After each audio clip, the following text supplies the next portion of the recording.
The coffee went cold in his hand. Han Sok-jin stood at the floor-to-ceiling window of his Manhattan penthouse office, watching the sun bleed into the skyline, and felt nothing. 7 months of nothing. He had become a machine that wore expensive suits and signed documents and broke men who stood in his way. But inside, he was hollow, gutted, the kind of empty that no amount of power or money could fill. His reflection stared back at him from the glass, and he barely recognized the man looking back. 40 floors below, the city pulsed with life. People laughed, people loved, people existed in ways he had forgotten how to do. He raised the coffee cup to his lips and stopped. A flicker of movement in the glass caught his eye. Not outside. Inside, reflected from the security monitor mounted on the wall behind his desk. He turned slowly, his brain struggling to process what his eyes were showing him. The surveillance feed from the building's service level, a camera he had never paid attention to before, was displaying a woman in a gray cleaning uniform. Her back to the camera, her body curved protectively around a belly so swollen it made his breath catch. She was mopping a hallway, her movements careful and deliberate, one hand pressed to her lower back, dark curls escaped from beneath a maintenance cap, brown skin gleamed under the fluorescent lights. And even though he couldn't see her face, even though 7 months had passed and the world had convinced him she was gone forever, his body knew before his mind did. It was her. Welcome to Ruthless Romance Tales. And honey, you just stepped into something you can't unsee. If you've been riding with me, you know we don't do safe here. We do dangerous. We do addictive. We do the kind of love that brands your soul and refuses to let go. And if you're new, buckle up, because what you're about to witness is a collision so violent, so inevitable, it'll rewrite everything you thought you knew about romance. Hit that like button like your life depends on it, subscribe because you're already hooked, and smash that notification bell, because missing what comes next would be a crime. Now let's watch how the Mafia boss's life changes forever. The coffee cup shattered against the marble floor. Sok-jin was already moving, his phone forgotten on the desk, the billion-dollar contracts scattered across his workspace suddenly meaningless. He yanked open his office door so hard it cracked against the wall, startling his assistant, who jumped to her feet. Mr. Han, your 3 o'clock is... He didn't hear the rest. He was running, something he hadn't done since he was a child, his polished shoes skidding on the marble as he hit the emergency stairwell. 7 months. 7 months he had torn apart soul looking for her. 7 months he had burned through contacts and favors and threats. 7 months he had destroyed anyone who might have known where she went. And she had been here, in his building, 40 floors beneath him, invisible, scrubbing floors in the parts of the structure where people like him never went. His heart was a fist in his chest, pounding so hard it hurt. The stairwell blurred past him, level after level, his breath coming in ragged gasps that had nothing to do with exertion, and everything to do with the terror clawing at his throat. What if he had seen it wrong? What if his desperate mind had conjured her from nothing, a ghost made of grief? What if he got down there and she was gone again, vanished like smoke, like she had never existed at all? He hit the service-level door with his shoulder, bursting into a hallway that smelled like chemicals and desperation. The fluorescent lights buzzed overhead, casting everything in a sickly yellow glow. He spun, disoriented, trying to remember which camera feed he had seen, which corridor, which... There, at the end of the hall, her back still to him, she stood frozen in front of a maintenance supervisor who had her backed against a wall. The mop and bucket lay toppled beside her. Her hands were raised, not in surrender, but in protection, cradling her belly. The supervisor was talking, his voice low and threatening, too quiet for Sok-jin to make out the words from this distance. But he saw the way Lillian's body was coiled tight, ready to fight or flee. He saw the way her chest rose and fell too quickly. He saw the way she was scanning the hallway for an escape route that didn't exist, and something primal and violent woke up inside him. Step away from her. His voice cut through the hallway like a blade. Both figures spun toward him. The supervisor's face went pale, but it was Lillian's reaction that destroyed him. She looked at him, and instead of relief, instead of the recognition he had dreamed about for 7 months, her expression crumbled into something worse than fear. It was resignation, like she had been waiting for this moment, like she had known he would come, like she had expected it to end exactly this way. No, she whispered, and the word was so broken it barely had sound. Not you, please, not you. Sok-jin felt his world fracture. Not you.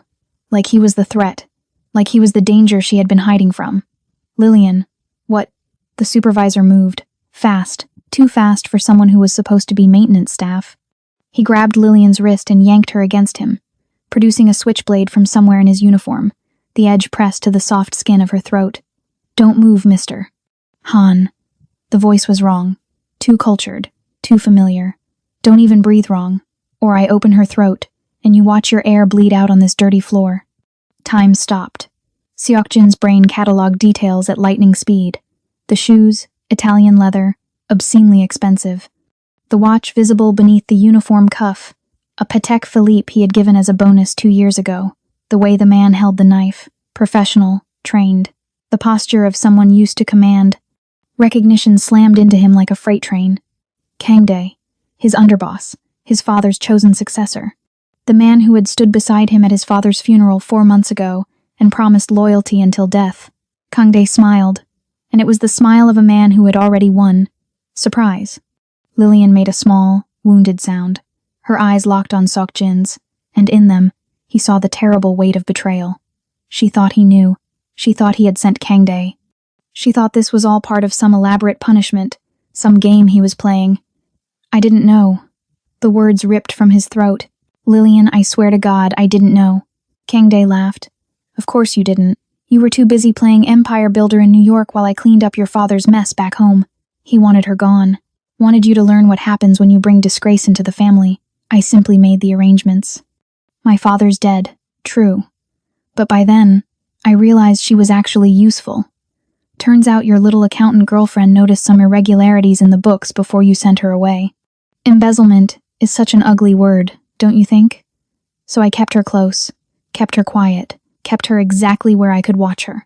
He pressed the blade harder, and a thin line of blood appeared on Lillian's throat, until she started asking questions again, started being nosy. "So now, we end it." Seokjin's hand moved toward his weapon. Kangdae clucked his tongue. "Don't! You're good, Seokjin, but you're not faster than me cutting. And even if you were, do you really want to risk your child?" The words hung in the air, poisonous and true. Seokjin's hand stopped. Kangdae grinned. "That's what I thought. Now, you're going to let me walk out of here. You're going to wait exactly 5 minutes. And then you can have what's left of her. Deal?" But Kangdae made a mistake. He shifted his weight, preparing to move. And for just a fraction of a second, the blade eased away from Lillian's throat. She moved. Not away from the knife, but into it, dropping her weight and slamming her elbow backward into Kangdae's ribs with a force that came from 7 months of rage. He grunted, his grip loosening, and she tore away from him, stumbling toward Seokjin. Kangdae lunged after her, the knife flashing in the fluorescent light. Seokjin fired. The sound was deafening in the narrow hallway. The bullet caught Kangdae in the shoulder, spinning him around, the knife clattering to the floor. He went down hard, gasping, clutching the wound. But Seokjin didn't see him fall. He saw only Lillian, stumbling, her momentum carrying her forward, her foot catching on the overturned mop bucket. He moved, diving to catch her. But he was too far away, too slow. She hit the ground on her side with a sound that would haunt him forever. A wet, heavy impact that drove the air from her lungs. For a moment, she just lay there, stunned. Then her face contorted, and she screamed. It was a sound that didn't belong in the human register, pure animal agony that echoed off the concrete walls. Seokjin dropped beside her, his hands shaking, terrified to touch her. "Lillian, look at me, look at me." Her eyes found his, but they were unfocused, drowning in pain. "Something's wrong," she gasped. "The baby! Seokjin, I can't." Blood began to spread beneath her, dark and damning against the pale concrete. And Han Seokjin, who had faced down warlords and politicians and men twice his size without flinching, who had built an empire on fear and will, felt something inside him shatter into pieces so small he would never find them all again. He gathered her into his arms, his suit soaking through with her blood, and he screamed for help with a desperation that stripped away every layer of control he had ever built. Security came running, paramedics materialized, radios crackled, but all he could hear was her breathing, too fast and too shallow, and the terrible silence where their child's movements should have been. As they loaded her onto a stretcher, as the chaos swallowed them whole, Lillian's hand found his and squeezed once, weakly. "Why didn't you come sooner?" she whispered, and Seokjin had no answer. Because the truth was worse than anything Kangdae could have done. He had been 40 floors above her, drinking cold coffee and feeling sorry for himself, while she had been down here, alone and pregnant and terrified, believing he had abandoned her, believing he wanted her gone. The ambulance doors closed between them, and for the second time in 7 months, Han Sok-jin watched Lillian disappear from his life, not knowing if he would ever see her alive again. Now, let me tell you how we got here, because this isn't just a story about a reunion. This is about two people who built something real in a world designed to destroy them. About the 7 months that tested whether love could survive when everything else burned away, and about the moment when staying apart became more dangerous than coming together. 12 months ago, everything was different. 12 months ago, Han Sok-jin didn't believe in fate. He believed in leverage, in strategy, in the cold mathematics of power that his father had drilled into him since he was old enough to understand that their family name meant something in the shadows where real business happened. He believed that every person had a price, every loyalty could be bought, and love was just another word for weakness that got men killed. Then Lillian Smith walked into his sole office on a Tuesday morning in September, and every single thing he believed began to crack. She wasn't supposed to be there.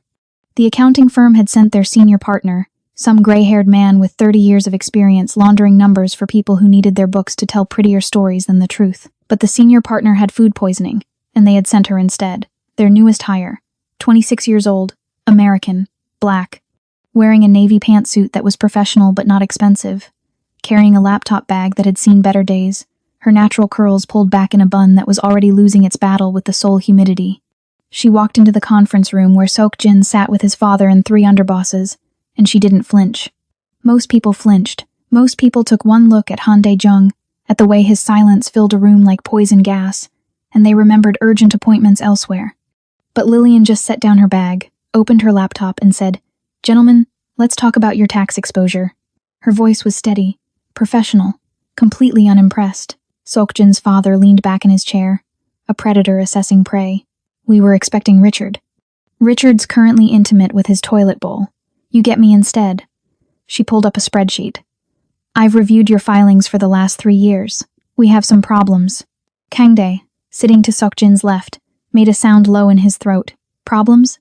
Lillian's eyes flicked to him, then away, dismissive. "Your shell companies in the Caymans are structured inefficiently. You're paying 18% more in corporate tax than you need to. Your real estate holdings in Busan are classified wrong. And whoever did your quarterly reports last year should be fired and possibly arrested for incompetence." The room went silent. No one talked to Han Dae-jung like that. No one walked into their world and called them stupid, even politely. Sok-jin waited for his father to end the meeting, to have her escorted out, to make an example that would remind everyone why you didn't disrespect the Han family. Instead, his father smiled. It was not a kind smile. "Fix it." Lillian looked up from her laptop, meeting his father's gaze without blinking. "That's why I'm here." For the next 6 hours, she tore apart their financial structure and rebuilt it. She asked questions that made Kangdae sweat. She found money they had forgotten existed. She restructured their holdings with a ruthlessness that impressed even Sok-jin's father, who impressed approximately never. And through it all, Sok-jin watched her, not just her work, though that was fascinating in its own right. He watched the way she chewed her bottom lip when she was thinking, the way she twisted a pen between her fingers during the rare moments she had to wait for a file to load, the way her accent softened certain words and sharpened others, marking her as foreign in a country that didn't always welcome foreigners kindly. When the meeting finally ended, when his father and the underbosses filed out, Sok-jin stayed. Lillian was packing her laptop, her movements efficient. "You're not afraid of us," he said. It wasn't a question. She paused, her hands stilling on her bag. Then she looked at him, really looked at him, and something in her expression made his chest tighten. "Should I be?" Her voice was quiet now, without the armor of professionalism, just a woman asking an honest question. "Most people are. I'm not most people." She zipped her bag. "And fear makes you sloppy." "I don't do sloppy." She headed for the door, and Sok-jin found himself moving before he made the conscious decision to do so, his hand catching the door before she could open it. She was close now, close enough that he could smell her perfume, something light and citrus that had nothing to do with trying to impress anyone. Close enough to see the gold flecks in her dark brown eyes, close enough to realize she was holding her breath. "Have dinner with me." The words came out before he could stop them. Her eyebrows rose. "Is that an order?" "It's a request. From a client. From a man." The distinction mattered. He needed her to understand it mattered. She studied his face, and he had the unsettling sensation of being read, assessed, measured against some internal standard he couldn't see. Finally, she smiled. It was small, cautious, but real. One dinner, somewhere public, somewhere with witnesses. Smart. She was so goddamn smart. Deal.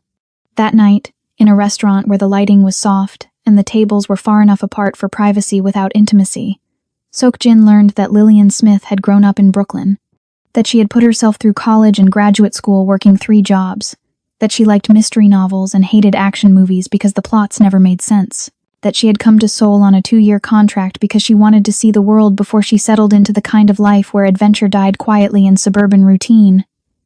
He told her almost nothing. Old habits. In his world, information was currency, and personal details were weapons waiting to be used against you. But he listened. And somewhere between the appetizers and dessert, something happened that Sok-jin didn't have a name for. It wasn't love, not yet. It was interest, curiosity, the sense that this woman, who had no reason to care about him beyond a professional transaction, was someone he wanted to know. Someone who made the hollow places inside him ache with the possibility of being filled. When he dropped her off at her apartment building in Gangnam, she hesitated before getting out of the car. "This was nice," she said. "It was, but I'm not sleeping with a client, just so we're clear. Direct, honest, refreshing." "Understood." She opened the door, then looked back. "If you want to see me again, it can't be about work. It has to be real. Real." He didn't know if he remembered how to do real, but looking at her, at the way the streetlight caught in her hair and the careful hope in her expression, he wanted to try. "Next Saturday, I'll show you Seoul, the parts tourists don't see. Is that a promise or a threat?" "Both." She laughed, and the sound did something dangerous to his carefully constructed defenses. He watched her disappear into her building, and for the first time in his adult life, Han Sok-jin felt something that terrified him more than any enemy ever had. He felt hope. By day, Lillian restructured the Han family's financial empire with surgical precision. She found inefficiencies, closed loopholes, saved them millions. His father grudgingly approved of her work, though he made it clear she was a tool, not a person. Kang Dae watched her with suspicion, asking questions about her background, her loyalty, her intentions. By night, Sok-jin showed her Seoul, not the tourist version, the Han River at sunset, street food markets in Myeongdong, hiking trails in Bukhansan where the city disappeared and only mountains remained. He took her to hole-in-the-wall restaurants his driver knew, where the owners greeted him with respect but not fear. Places where he could almost pretend to be normal. She told him about her childhood, her mother who had died when she was 12, her father who had worked himself to death to pay for her education, her younger sister Maya, still in New York, still depending on her to send money home. He told her about his mother, how she had died when he was 8, leaving him alone with a father who viewed love as liability, how he had been trained from childhood to take over the family business, to be harder than his enemies, to never show weakness. "What do you want?" she asked him one night, as they sat on a bench overlooking the city lights. "What do you mean?" "Not what your father wants, not what the business needs. What does Han Sok-jin want?" No one had ever asked him that question. He didn't have an answer. She waited, her hand finding his in the darkness between them. It was the first time they had touched beyond polite handshakes and accidental brushes.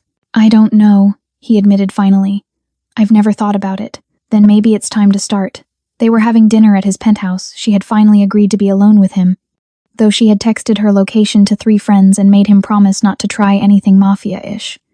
They were laughing about a terrible movie she had made him watch when he kissed her. It wasn't planned.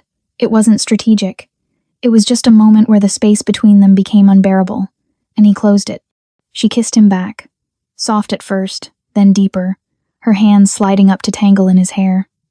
When they finally broke apart, both breathing hard, she looked at him with wide eyes. "I need to tell you something," she said. His heart stopped. This was where she would say she was leaving, going back to New York, that this had been fun but it couldn't be real. "I'm falling in love with you." Her voice was steady, but her hands were shaking, "and I need to know if that's going to destroy me. Because in my experience, loving people who live in your world doesn't end well." Seok-jin had spent his entire life learning to hide emotion, to control every reaction, to never show vulnerability. But looking at her, at the courage it took to say those words knowing what he was, something broke open inside him. "It terrifies me," he said quietly. "The thought of you loving me. Because everyone I've ever loved has died or been taken from me. And the thought of losing you." His voice cracked. "I don't know if I would survive it." "Then don't lose me." She cupped his face in her hands. "Choose me. Choose this. Choose something real, instead of the empire your father wants you to inherit."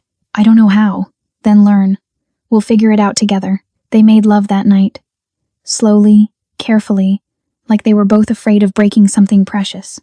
Afterward, she fell asleep in his arms, her breath warm against his chest, and Sok-jin lay awake staring at the ceiling, feeling something he had thought was beaten out of him years ago, hope. His father found out. Not about the relationship. Sok-jin had been careful, kept their time together private, never let them be seen publicly as more than professional associates. But Han Dae-jung had eyes everywhere. Kang Dae reported that Sok-jin's behavior had changed, that he was distracted, softer. "You're sleeping with the American." His father's voice was flat. They were in his study, just the two of them, a room where beatings and lectures had shaped Sok-jin's childhood. There was no point lying. "Yes, end it. No." His father stood slowly. At 65, he was still a formidable man, broad-shouldered, iron-spined, with eyes that had watched men die without blinking.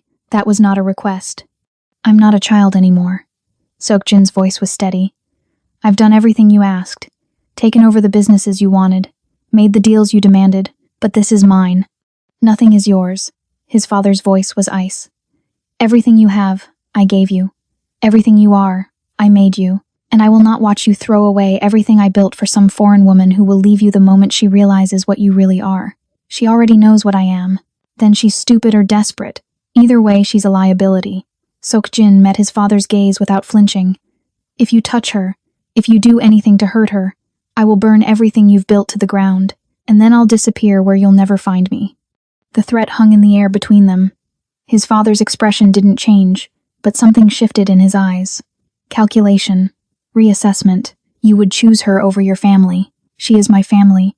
His father turned away, looking out the window at the Seoul skyline, a kingdom he had built through blood and fear. "You're weak," he said finally. "Just like your mother. Love made her weak, and it killed her. It will kill you too." "Maybe." Sok-jin stood. "But at least I'll have lived first." He walked out, and he didn't look back. He asked her to marry him on a Tuesday. No ring, no plan. Just a moment where the thought of not being tied to her forever became unbearable. They were in her apartment, cooking dinner together, or rather, she was cooking while he sat at the counter and watched, useless with anything that didn't involve spreadsheets or violence. "Marry me," he said. She looked up from the vegetables she was chopping, her expression startled. "What?" "Marry me. Not someday. Now. This week." "Sok-jin, I know it's insane. I know we've only been together a few months. I know I come with complications that would make most sane people run screaming." He came around the counter, taking her hands carefully, because she was still holding a knife. "But I also know that every morning I wake up and you're not there feels wrong, that I would rather have 1 year with you than a lifetime of the emptiness I had before. So marry me.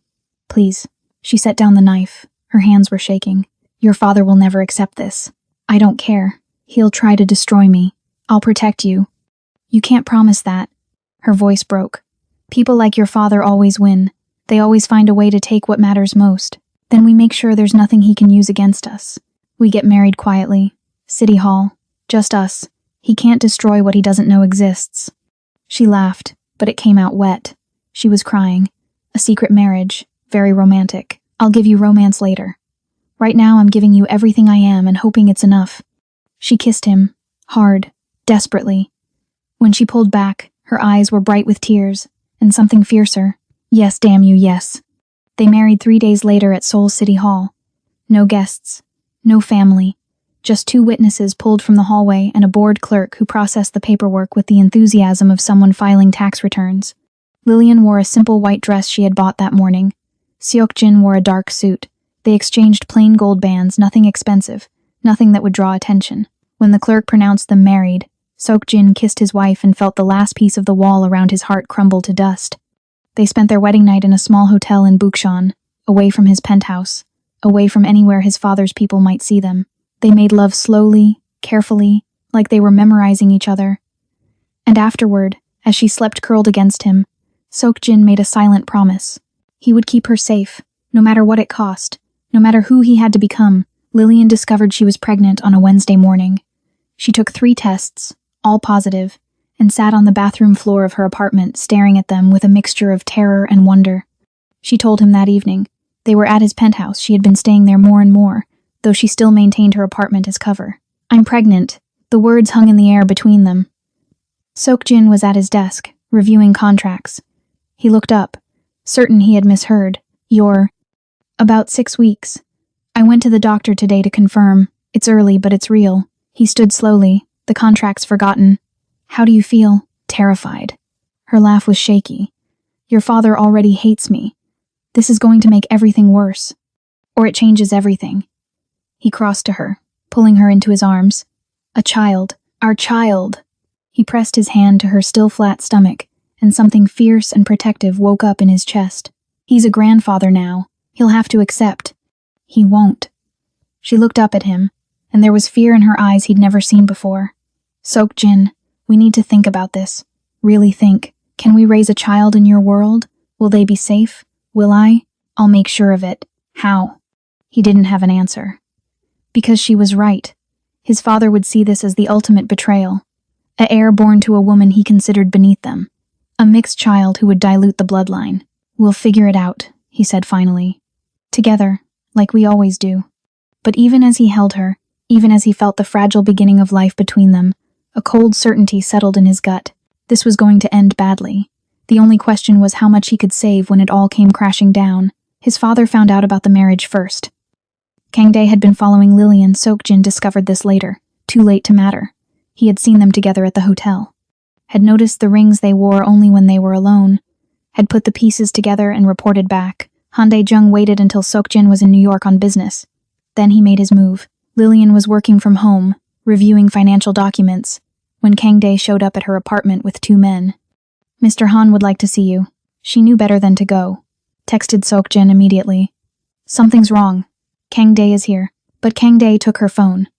Escorted her not violently, but firmly to a car. Drove her to the Han family estate where his father waited. "You married my son." Han Dae-jung sat behind his desk like a judge pronouncing sentence. "You carried his child, all while lying to me about the nature of your relationship." "We didn't lie. We kept it private. There's a difference. Do not presume to correct me in my own home." His voice could have frozen blood. "You are a complication. A foreign woman with no family worth mentioning, no connections that matter, no value beyond the temporary skills you bring. And now you've trapped my son with a pregnancy." "I didn't trap anyone. He asked me to marry him. Because you made him weak. Filled his head with romantic nonsense about love and partnership." He leaned forward. "My son is meant for great things. To lead this family into the next generation. He cannot do that with you dragging him down. He loves me. Love." The word was poison on his tongue. Love is what destroyed his mother. Made her weak. Made her betrayable. She died because she loved the wrong person. I will not watch my son make the same mistake. Fear, real and cold, slid down Lillian's spine. "What are you going to do?" "Give you a choice. Leave Seoul. Disappear. File for divorce. Claim the child isn't his. I will pay you enough money to live comfortably for the rest of your life. Or refuse, and watch everything you care about burn, starting with your sister in New York." The threat was clear. Lillian's hands moved instinctively to her belly. 12 weeks now, barely showing, but real. So terribly real. "He'll come looking for me." "Let him. By the time he finds you, if he finds you, you'll have told him yourself that you want nothing to do with him, that this was all a mistake." "I won't do that. Then your sister Maya, such a sweet girl, working as a teacher in Brooklyn, will have a terrible accident. These things happen in dangerous cities." The room spun. Lillian gripped the arm of the chair to stay upright. "You're a monster. I'm a father protecting my son from his own weakness." He pushed papers across the desk. "Divorce documents. Sign them. And instructions for where you'll go, what you'll do, how you'll disappear. And if I refuse, then people you love start dying, and you'll sign anyway, but with their blood on your hands." She signed. Hands shaking, tears streaming down her face, she signed. Kang-dae watched with cold satisfaction. "I'll handle the arrangements. She'll be gone by tonight." But Han Dae-jung wasn't finished. "One more thing. My son will try to find you. We'll tear apart the world looking. So you'll leave him a message, a video, telling him that you're leaving, that you never loved him, That the child isn't his. That this was all a mistake. I won't. You will. Or Maya dies tonight instead of living to see tomorrow. So Lillian recorded it. Numb, broken, reading from a script Kangdae provided, saying words that tasted like ash and poison, saying she had married him for money, for security, that she was leaving with someone else, that the baby wasn't his, that he should forget she ever existed. When it was done, she vomited in the bathroom. Then Kangdae took her to a company apartment, not homeless, but close. A studio in a part of Seoul where people didn't ask questions, where people like her became invisible. You'll work for us, he said. Cleaning crew, low level, we'll pay minimum wage, just enough to survive. And if you try to contact him, if you try to run, your sister dies. Understand? She understood. Seok-jin returned from New York 2 days later to find his apartment empty. Lillian's things gone. Her phone disconnected. Her company email deactivated. He went to his father's estate, rage making him shake. What did you do? His father played the video. Seok-jin watched his wife, his Lillian, say words that couldn't possibly be true. Watched her face as she claimed she had never loved him. Watched her destroy everything they had built. She left you, his father said simply. As they all do eventually. You're lucky it happened now, before you wasted more time on her. This is fake. You threatened her. I gave her money and opportunity to leave. She took it. That tells you everything you need to know about her character. I don't believe you. Then search for her. Waste your time and resources. You won't find her. And eventually you'll realize I was right.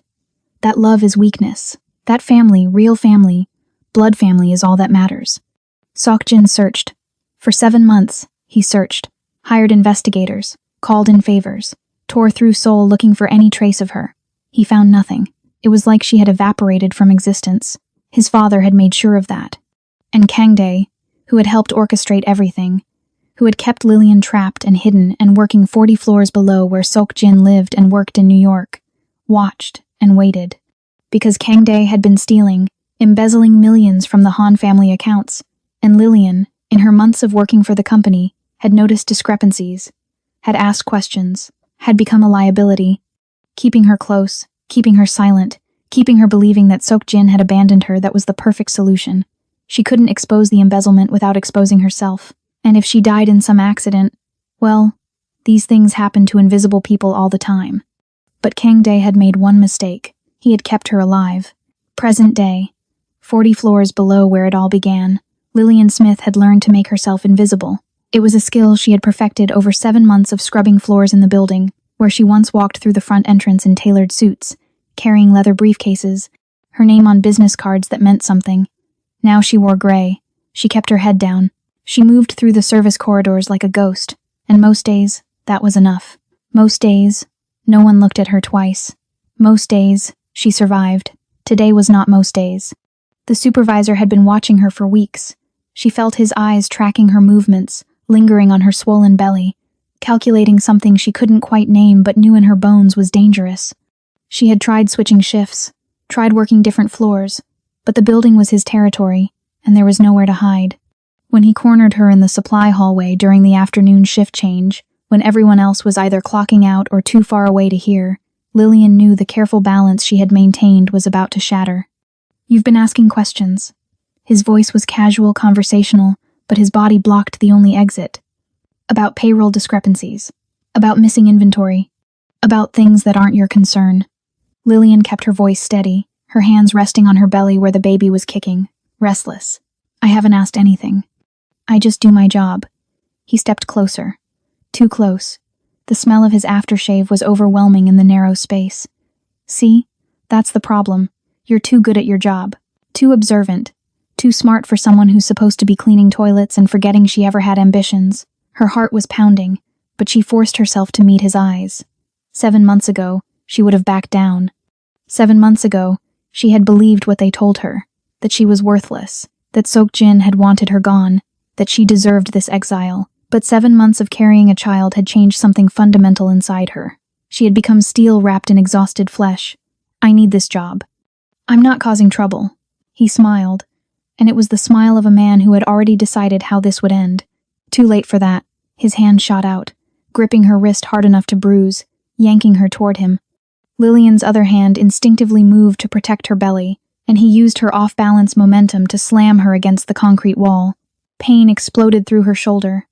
The baby kicked frantically, sensing her distress. "You're going to disappear," he said quietly, his face inches from hers. "Quietly. Tonight. And if you're smart, you'll run far enough that no one ever finds you." Terror flooded through her, cold and sharp. But underneath it, something else rose. Something feral and fierce that had been building for 7 months of humiliation and fear. "No." The word came out stronger than she expected. His grip tightened. "What did you say?" Lillian's free hand found the mop handle leaning against the wall behind her. In one smooth motion, born of pure survival instinct, she swung it up between them, driving the wooden end into his stomach. He grunted, his grip loosening just enough. She wrenched free, stumbling backward, bringing the mop handle up like a weapon. "Stay back." Her voice shook, but her hands were steady. "I don't care if you fire me. You won't touch my child." For a moment, they stood frozen in a tableau of violence waiting to happen. Then the service elevator dinged. The doors slid open, and a shadow stepped out, tall and dark and radiating something that made the air itself feel like it was holding its breath. Lillian's eyes went to the figure, and her entire world stopped. She knew that silhouette, knew the way he moved, knew him in ways that made her chest ache with a grief she thought she had learned to carry. Han Sok-jin had found her. Sok-jin had imagined this moment 1,000 different ways. In some versions, she ran to him. In others, she slapped him. In the darkest ones, she was already gone, dead in some unnamed place, and he spent the rest of his life hunting ghosts. But he had never imagined this. Her, pregnant and cornered, holding a broken mop handle like a sword, looking at him like he was the monster in her nightmares. The supervisor spun toward him, and Sok-jin's brain cataloged the details with cold precision. The expensive watch, the Italian shoes, the way he moved with military efficiency. Kangdae, his father's golden boy, his most trusted underboss. "Mr. Han." Kangdae's voice was smooth, unruffled. "This is unexpected." Sok-jin's weapon was already drawn, aimed center mass. "Step away from her." But Lillian made a sound, something broken and raw, and when Sok-jin's eyes flicked to her, what he saw there nearly brought him to his knees. She wasn't relieved. She was terrified. Of him. "You sent him," she whispered, her voice cracking. "After all this time, you finally sent someone to finish it." The words made no sense. "Finish what?" He took a step toward her, hand extended, weapon lowering. "Lillian, I don't understand. I didn't send anyone. I've been looking for you for 7 months. I thought you were..." She flinched away from his outstretched hand, and the movement cost her her balance. She stumbled, the mop handle clattering to the floor. Kangdae moved like lightning, catching her before Sok-jin could close the distance, spinning her around and pressing the edge of a switchblade to her throat. Time fractured. Sok-jin saw the thin line of red appear on her skin, saw the way her hands moved instinctively to cradle her belly, saw the resignation in her eyes, like she had been expecting this ending all along. "Don't." His voice came out strangled. "Kangdae, don't do this." Kangdae smiled, and it was the smile of a man who held all the cards. "You know, I didn't think you'd figure it out this fast. Thought I'd have at least another few hours to clean up this mess."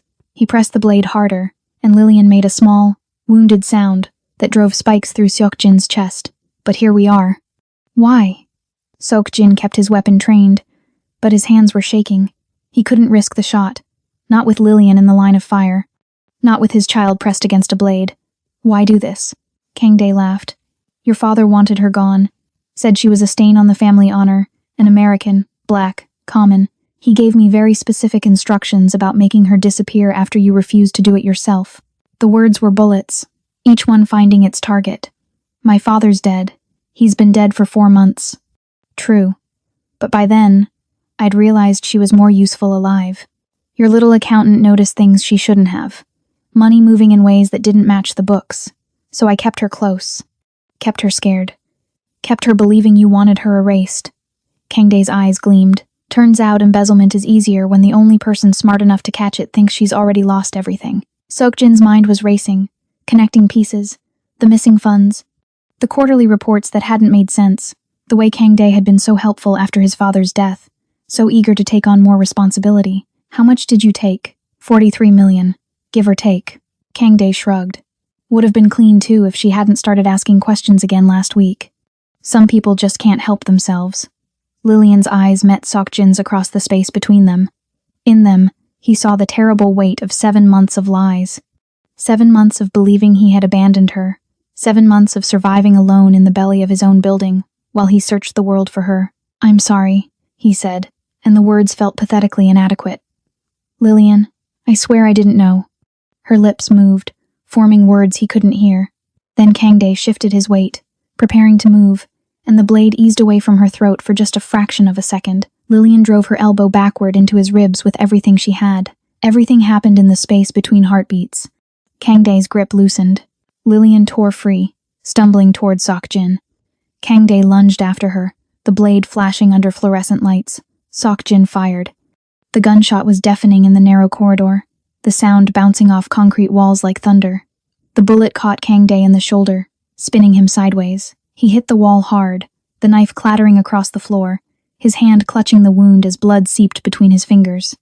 But Sokjin wasn't watching him fall. His eyes were locked on Lillian, on the way her momentum carried her forward, her foot catching on the overturned mop bucket. He moved, diving to catch her, but the distance was too great, the angle wrong. She hit the ground hard, landing on her side with a sound that would echo in his nightmares forever. For 3 seconds, she didn't move, didn't breathe, just lay there, stunned, her eyes wide and unfocused. Then the pain hit. Her scream tore through the hallway, raw and primal, the kind of sound that came from somewhere deeper than lungs or throat. It came from the soul.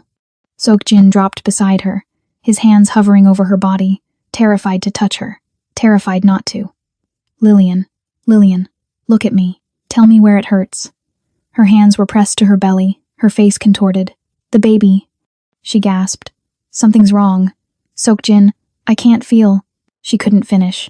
Another wave of pain crashed over her, and she curled into herself, keening. Blood began to pool beneath her on the concrete. Dark, too much, too fast. Sokjin's training, all the years of keeping calm under pressure, of making calculated decisions in life or death situations, evaporated like smoke. He was just a man, watching the woman he loved bleed out in a service hallway that smelled like bleach in desperation. "Security!" His voice cracked, desperate. "I need a medic. Now." Footsteps thundered toward them. Radios crackled. His security team materialized, their faces pale as they took in the scene. Behind them, Kangdae was moving. Clutching his wounded shoulder, he staggered toward the fire exit, leaving a trail of blood. "Stop him!"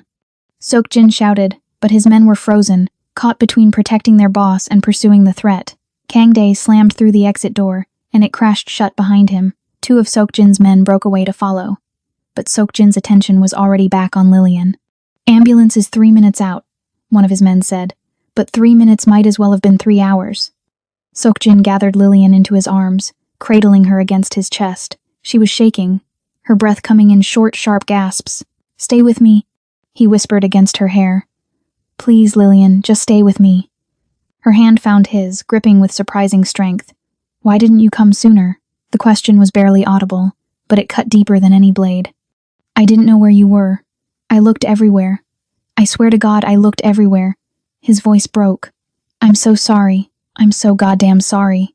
She closed her eyes, tears streaming down her face. "He told me you signed the papers, that you paid him to make me disappear, that you never wanted the baby." Each word was a knife in his chest. He lied. Lillian, he lied about everything. He pressed his forehead to hers, his own tears falling freely now. "I never stopped looking. Not for one single day." The paramedics arrived in a chaos of movement and urgent voices. They tried to take her from his arms, but his grip tightened reflexively. "Sir, we need to assess her." "You have to let go." One of them, a woman with kind eyes, touched his shoulder gently. "Let us help her. Please." It took everything in him to release her, to watch them lay her on the stretcher, to see the way they moved with controlled urgency that told him this was bad. Worse than bad. Critical. As they lifted the stretcher, Lillian's eyes found his one more time. "Don't leave me," she whispered. It wasn't a request. It was a plea from someone who had been left too many times already. Sokjin grabbed her hand. "Never again. I promise you, never again." The ambulance doors closed, and he climbed in beside her, his suit ruined with her blood, his hands shaking, his entire world balanced on the edge of a knife. One of his security team approached the ambulance before it pulled away. "Boss, Kangdae got away. We lost him in the subway tunnels. He's wounded badly, though. He won't get far." Seokjin's jaw tightened. "Find him. I don't care what it takes. Find him."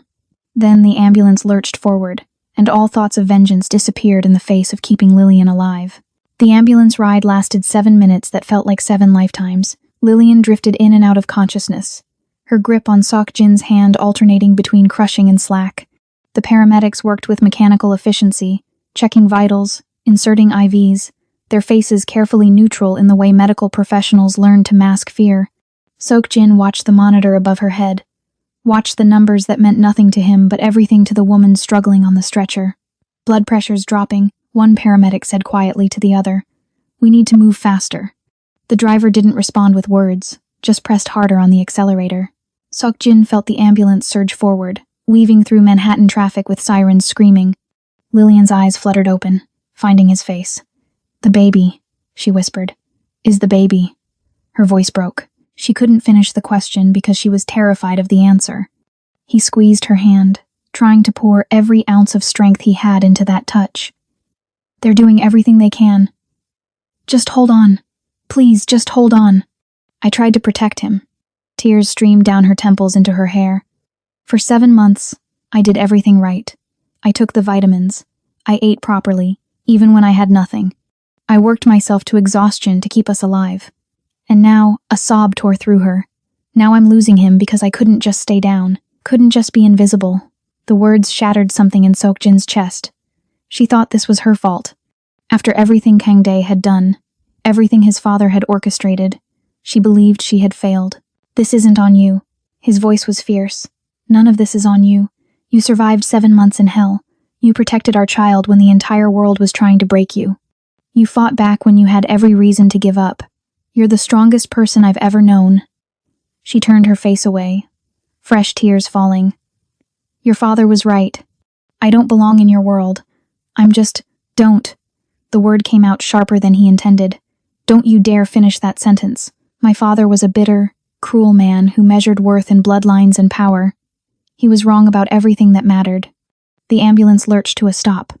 The back doors flew open, and suddenly there were more people, more urgent voices, a flurry of movement as they transferred Lillian to a hospital gurney. Seokjin tried to follow, but a nurse blocked his path. "Sir, you can't go back there. We need space to work." He looked past her to where they were wheeling Lillian through double doors, her hand reaching back toward him, her face pale as death. "That's my wife. That's my child. I understand, but..." He pulled out his phone with shaking hands, made a single call. 30 seconds later, the hospital administrator appeared, flushed and nervous. "Mr. Han. Of course. Right this way." The nurse's face went carefully blank as she stepped aside. Money opened doors, even emergency protocols tried to keep closed. They led him to a private waiting room with leather chairs and abstract art that was supposed to be calming. It only made the sterile emptiness worse. A doctor appeared, still in street clothes, clearly pulled from home. "Mr. Han, I'm Dr. Sarah Mitchell. I'll be overseeing your wife's care." She sat across from him, her expression grave.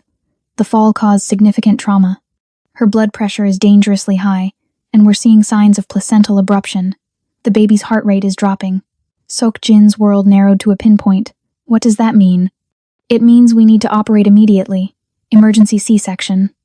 She paused, and in that pause, he heard everything she wasn't saying. "Mr. Han, I need you to understand the situation. Your wife is 29 weeks pregnant. The baby's chances improve every day we can wait, but we're out of time. And given her condition, there are risks. Significant risks." "What kind of risks?" His voice sounded distant, like it belonged to someone else. Dr. Mitchell met his eyes with the brutal honesty of someone who had delivered this speech before. "We might not be able to save them both." The question hung in the air like a death sentence. "If you have to choose, doctor," Mitchell said quietly, "we need to know your preference now. Minutes matter." Seokjin stared at her, his brain refusing to process what she was asking. "Choose. Between Lillian and his child. Between the woman who had survived 7 months of hell and the baby who had never drawn a single breath. Between his past and his future. Between 2 pieces of his soul." "I can't." The words came out broken. "I can't make that choice." Dr. Mitchell's expression softened with something that might have been pity. Mr. Han, I understand this is impossible, but if we get into that operating room and her pressure spikes, if she starts hemorrhaging, if the baby goes into distress, we won't have time to find you and ask. We need a decision now. Seok-jin stood, pacing to the window that overlooked the city. 40 floors below, people were living normal lives, going to dinner, watching movies, not being asked to choose which person they loved got to live. Save her. His voice was barely a whisper. If it comes to that, save Lillian. He turned back to face the doctor, and his eyes were hollow. I can't lose her again. Do you understand? I can't survive that. Dr. Mitchell nodded slowly. I'll do everything in my power to save them both. You have my word. She stood, heading for the door, then paused. For what it's worth, Mr. Han. She's a fighter. I've seen her vitals. Most women would have gone into shock by now. She's still fighting. The door closed behind her, and Seok-jin was alone with the weight of what he had just done. He had chosen Lillian. If it came down to it, he had condemned his own child. The rational part of his brain knew it was the only choice. Lillian was here, real, the woman he loved. The baby was a possibility, a future that might never exist. But the irrational part, the part that had spent 7 months imagining what his child would look like, whether they would have Lillian's eyes or his stubborn chin, that part was screaming that he was a monster. Hours passed. He didn't sit, didn't eat, didn't do anything but wear a path in the expensive carpet and wait for news that felt like it would never come. His phone buzzed incessantly. His security team, his lawyers, business partners wondering why he had walked out of a meeting. He ignored all of it. None of it mattered. Nothing mattered except the woman fighting for her life 3 floors above him. Finally, the door opened. Dr. Mitchell stood there, still in surgical scrubs, her mask pulled down. Her face was exhausted. Seok-jin's heart stopped. He couldn't read her expression, couldn't tell if she was about to deliver hope or devastation. Mr. Han. She stepped into the room. Your wife is stable. The surgery was complicated, but she's breathing on her own. Her pressure is coming down. She's going to survive. The relief was so overwhelming he had to grip the back of a chair to stay upright. And the baby? Dr. Mitchell's expression shifted into something softer. You have a son. 2 pounds, 6 ounces. 29 weeks is early, very early, but he's breathing with assistance. He's in the NICU. It's going to be a long road, Mr. Han. The next 72 hours are critical. But right now, in this moment, he's alive. A son. He had a son. Seok-jin's knees gave out. He sank into the chair, his hands covering his face, and for the first time since he was a child, he wept. Not silent tears. Deep, wrenching sobs that came from a place he hadn't known still existed inside him.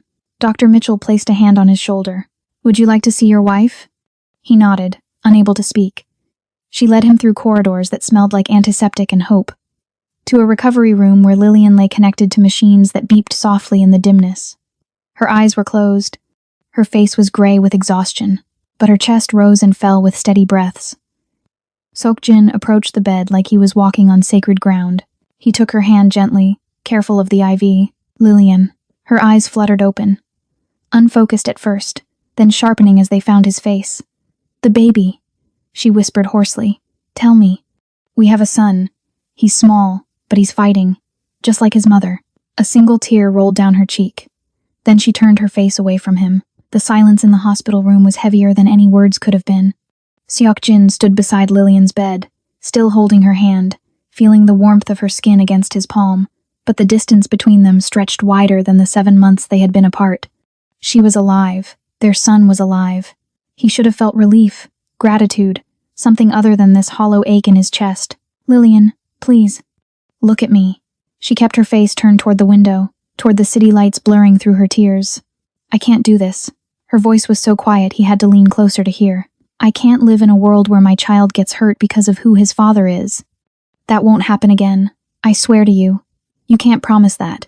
She finally turned to face him, and the devastation in her eyes nearly broke him. Your father started this. Kang-dae continued it for 7 months, even after your father died 3 months ago. How many others are there, Seok-jin? How many other people in your organization see me and our son as weaknesses to exploit, as leverage to use against you? The timeline hit him like a freight train. His father had been alive for the first 4 months of Lillian's disappearance, had died while she was still trapped, still suffering, and Kang-dae had simply carried on the torture. using it to cover his own crimes. My father orchestrated your disappearance, Seokjin said quietly, the words tasting like ash. But Kangdae kept you there for himself. After my father died, he could have released you. Instead, he used you as a shield for his embezzlement. She closed her eyes, fresh tears spilling. It doesn't matter who started it. What matters is that it happened, that your world made it possible. He had no answer, because she was right. In his world, love was a vulnerability. Family was a target. The moment people knew what mattered to him, they would use it to destroy him. I'll fix this. I'll make changes. How? The word came out sharp, almost angry. You can't change what you are, what your family built. This empire of yours. It's made of blood and fear and secrets. Our son deserves better than growing up in the shadow of that. Seokjin released her hand, stepping back. His jaw was tight, his eyes burning. What are you saying? She closed her eyes again. I'm saying I don't know if I can trust you. Even knowing the truth, I can't forget what it felt like to be invisible in your world. To believe you had thrown me away. The words were a blade between his ribs. He turned away from her, his hands clenching into fists. For 7 months, he had imagined finding her. In every scenario, she had come back to him. They had rebuilt what was broken. But he had never imagined this. Her looking at him like he was the monster who had destroyed her life. He walked to his jacket, draped over a chair, and pulled something from the inner pocket. A black leather book, worn at the edges, secured with a small lock. He placed it on the table beside her bed. What is that? Her voice was wary. My father's ledger. Every transaction, every bribe, every illegal operation the Han family has run for the last 30 years. Names, dates, amounts, everything. He met her eyes. Proof that could put me in prison for life. Proof that could dismantle everything my family built. Lillian stared at the book like it might explode. Why are you showing me this? Because you're right. You can't trust me, not based on words or promises. So I'm giving you the power to destroy me. He pushed the book closer to her. If you want me gone, give this to the FBI. I'll go to prison. You and our son will be free. Safe. Away from my world. Her hand trembled as she reached toward the ledger, then stopped. This is manipulation. You're trying to make me feel guilty. No. His voice was raw. I'm trying to show you that you have a choice. Real power, not the illusion of it.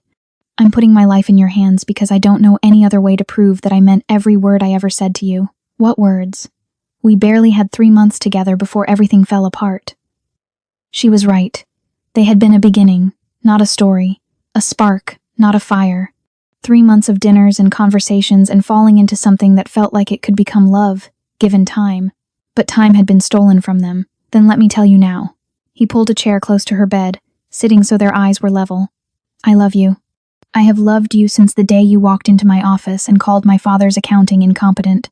I love the way you fight even when the world tells you to surrender. I love that our son is going to have your strength and your mind, and I will spend the rest of my life proving that you can trust me, or I will spend it in prison knowing you're safe. Either way, the choice is yours. Lillian looked at the ledger. At him. At the impossible decision he had placed in her lap. Where are you going? She asked as he stood. To finish what Kangdae started. To make sure no one else in my organization ever thinks they can touch you again. His phone buzzed. A text from his security team. Found him. Red Hook Docks. Warehouse 7. Moving now. He walked toward the door. Behind him, he heard her whisper. Don't die. It wasn't forgiveness, but it was something. Kangdae had made it to the docks, but he was dying. Seokjin's security team had tracked him through the subway system, following the trail of blood that marked his desperate flight. The bullet had done more damage than Seokjin realized. Kangdae had lost too much blood, moved too far on adrenaline and desperation alone.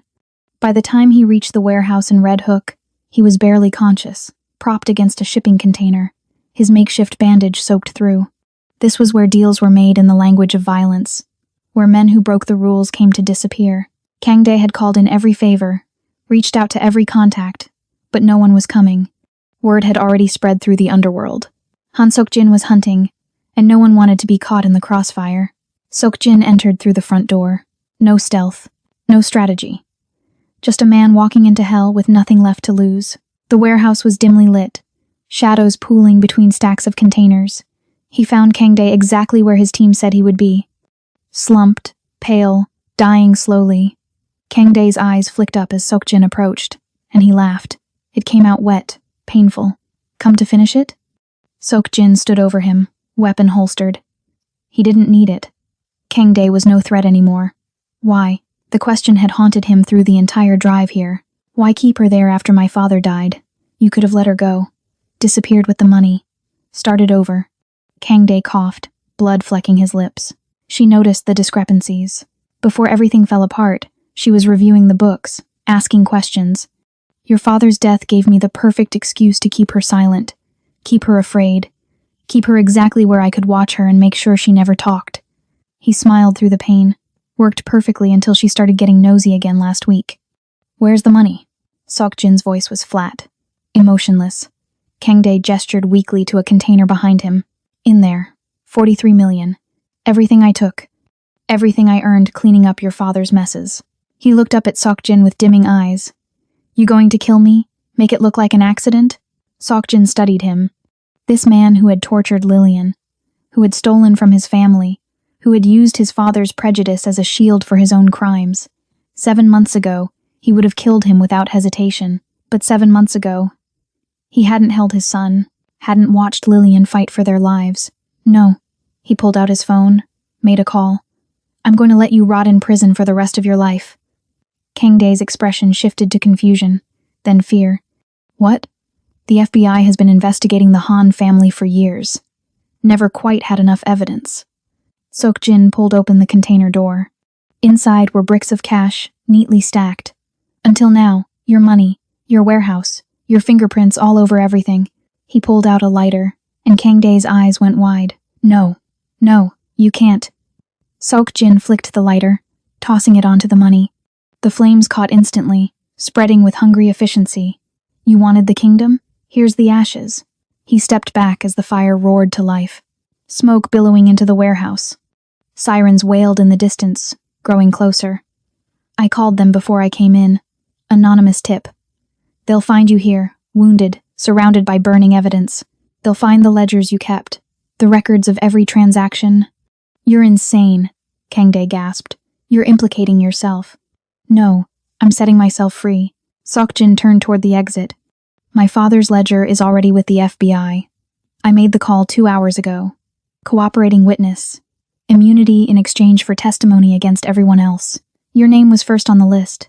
The betrayal in Kang Dae's eyes was absolute. You're destroying everything your father built. Good. Seokjin paused at the doorway. He built it on suffering, on people like Lillian being crushed under the weight of his ambition. I'm done carrying that forward. You think you can just walk away? Become someone new? Kang Dae's laugh was bitter. You think she'll forgive you? I don't know. Seokjin looked back one final time. But I'm going to spend the rest of my life trying to deserve it.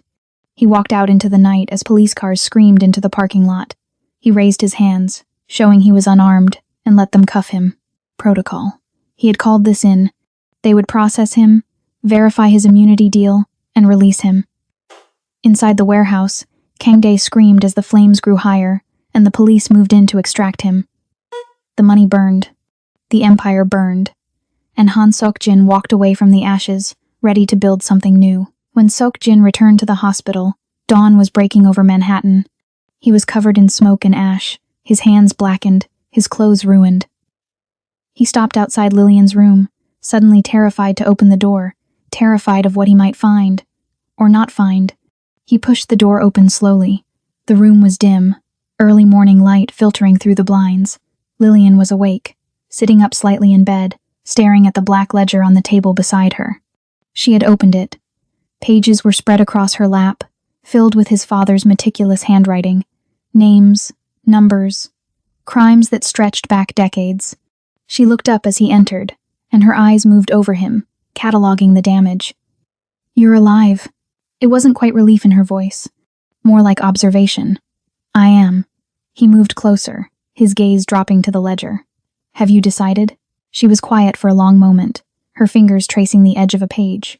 Your father was a meticulous record keeper. Every transaction documented, every person bought, every threat made. She looked up at him. Did you know about all of this? Some of it, not all. He kept his secrets, even from me. Lillian nodded slowly. then did something he didn't expect. She picked up the pages, carefully stacked them back into the ledger, and closed it. From somewhere in her bedding, she produced a book of matches. Hospital policy violation, but somehow fitting. What are you doing? His voice was hoarse. She struck a match, holding it over the ledger. I'm not giving this to the FBI. The match touched the leather cover, and flames began to curl across the surface. She dropped it into the metal trash bin beside her bed, watching it burn. I don't want you in prison, Seokjin. I want you here, being a father, learning how to be a man our son can be proud of. She met his eyes, and he saw the steel there, the strength that had kept her alive through 7 months of hell. But the old life dies with that book, the illegal operations, the violence, the empire your father built. It ends now. He dropped to his knees beside her bed, his head bowing. I don't know how to be anything else. Then learn. Her hand moved to his hair, fingers threading through it gently. I spent 7 months learning how to survive as someone I never thought I'd be. You can spend the next 7 learning how to build instead of destroy. He looked up at her, and she saw the vulnerability there. The fear. What if I fail? What if I can't protect you without that world? Then we fail together. She pulled his face up, forcing him to meet her gaze. But we do it as a family. Not as a mafia boss and his mistress. As partners. As equals. As 2 people who choose each other every single day. The tears came again, but this time they weren't born of grief. They were something else. Something that felt dangerously close to hope. I don't deserve you. Probably not. A ghost of a smile touched her lips. But you're stuck with me anyway. He kissed her then, gentle and reverent, tasting salt and smoke and the promise of something new. When he pulled back, her eyes were wet too. Our son needs a name. The words were soft. An offering, an olive branch, a beginning. 6 months later, the world looked different. The estate in the Hamptons sat on 12 acres of protected land, surrounded by walls that were high enough for security but designed to look like garden boundaries rather than fortifications. Inside, the house was filled with light. Floor-to-ceiling windows, soft colors. A nursery painted in shades of blue and cream, filled with toys and books and all the normal things that normal families had. Han Seok-jin stood on the balcony, holding his son against his chest. Daniel. They had named him Daniel, after Lillian's grandfather. 6 months old now. Still small. Still catching up from his early arrival. But strong. Stubborn. With his mother's eyes and his father's determination, Lillian stepped onto the balcony, wrapping her arms around Seok-jin from behind, resting her chin on his shoulder. She was wearing jeans and a soft sweater, her hair loose around her shoulders. No uniform. No fear. Just a woman standing in her home, holding her family. He's asleep, Seok-jin whispered. Finally. Good. Maybe we can eat dinner while it's still hot for once. She smiled against his shoulder. Below them, the security team did their patrols, but they were discreet. Professional. No weapons visible. Just men doing a job. Seok-jin's phone buzzed in his pocket. He pulled it out one-handed, careful not to disturb Daniel. A message from his lawyer. The reorganization of Han Industries was complete. Every illegal operation dissolved or legitimized. Every questionable contract terminated. The empire his father built had been dismantled brick by brick and rebuilt into something that could stand in the light. It had cost him half his wealth, 3/4 of his power, and it was worth every penny. He looked at the message, then at the woman beside him, then at the sleeping child in his arms. What are you thinking? Lillian asked quietly. Seok-jin smiled. It felt strange on his face, unfamiliar but genuine. I'm thinking about the text I never want to receive again. The phone call I never want to make. The moment I almost lost everything because I was too blind to see what mattered. And now? Now I see perfectly. He turned, kissing her temple, holding his family close as the sun set over the water. Now I know exactly what I'm fighting for. Lillian's phone chimed. She pulled it out, laughing softly at the screen. What? Seok-jin asked. She showed him. A text from her sister Maya. Dinner's ready. Stop being romantic on the balcony and come eat before I feed your portion to the dog. They went inside together, leaving the old ghosts on the balcony to fade with the dying light. Inside was warmth, laughter, family, the sound of silverware on plates and normal conversation about normal things. This was the fortress they had built. Not made of walls or weapons, but of choice, of forgiveness, of 2 people who had frozen when they found each other, then melted to keep each other. And in the nursery, above Daniel's crib, hung a single frame. Inside was a photograph from 12 months ago, Lillian in a navy pantsuit, standing in a Seoul office, holding a laptop and looking at the camera with challenge in her eyes. Beside it, written in Seokjin's handwriting, the day everything changed, the end. If this story grabbed you by the heart and didn't let go, do me a favor. Hit that subscribe button. Share this with someone who needs to believe that love can survive anything, even the darkness we create ourselves. Drop a comment telling me what moment hit you hardest, because your stories fuel mine. And remember, at Ruthless Romance Tales, we don't do simple, we do complicated, we do real, we do the kind of love that rewrites your soul. Until next time, stay dangerous.